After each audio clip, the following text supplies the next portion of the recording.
complete web page with all sorts of marked up text and images, but it's lacking something: style.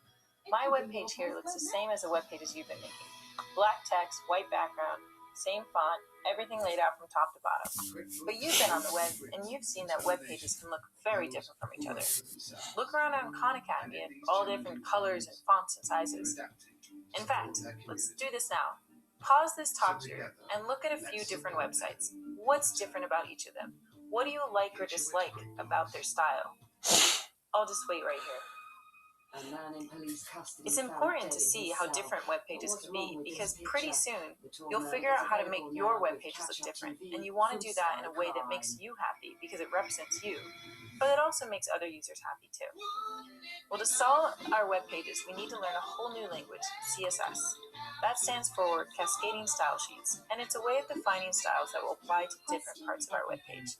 We embed CSS inside of HTML, but it isn't actually HTML, so we have to learn a whole new language and try not to confuse HTML with CSS.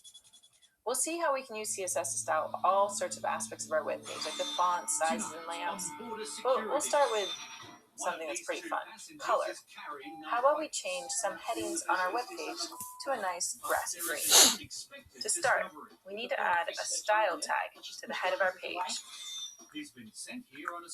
When the browser sees that, it will think, okay, everything inside here is CSS. I'll use my CSS parser to understand it instead of my HTML parser. Inside here, we'll add a CSS style rule. A style rule has a selector, which tells the browser what part of a web page to style, and declarations, which tell the browser how to style that part. If we want to style all the H2s on our page, we'll type the selector H2, and then we'll do curly braces. Make sure they're curly, not square or round. Those won't work. Inside, we'll put our declarations, which have properties and values. So to change the text color, we use the color property. Then we put a colon, and now we need to come up with a value. We need to tell the browser what color we're interested in. Well, we could just write green, and it would understand it, because green's a common color. But that's not the green I wanted. I want a grassy green. If I write grassy green, now the browser gets confused and makes the headings black again, because it's never heard of grassy green. If we want to be able to specify any color at all, then we need to use something called the RGB spectrum, which maybe you've heard about in art class. You don't need to be an expert in it, though. Hostels are high-traffic areas because they offer cheap shared accommodation for backpackers and partygoers. Shared bathroom, maybe 15 rooms. All these supplies just actually using a toothbrush. Wouldn't even know. But officers doubt this is the reason for the high cocaine. We've now learned how to make a pretty complete web page with all sorts of marked up text and images, but it's lacking something: style. Page. When the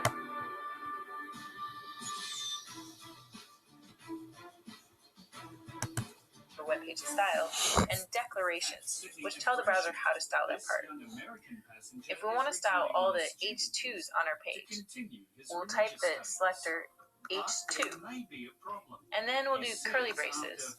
Make sure they're curly, not square or round. Those won't work.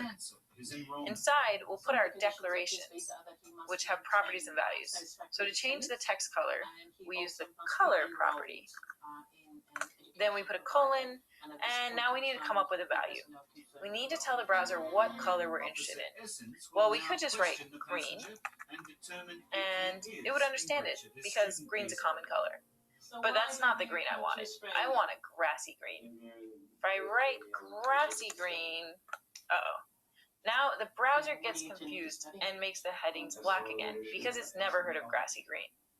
If we want to be able to specify any color at all, then we need to use something called the RGB spectrum, which maybe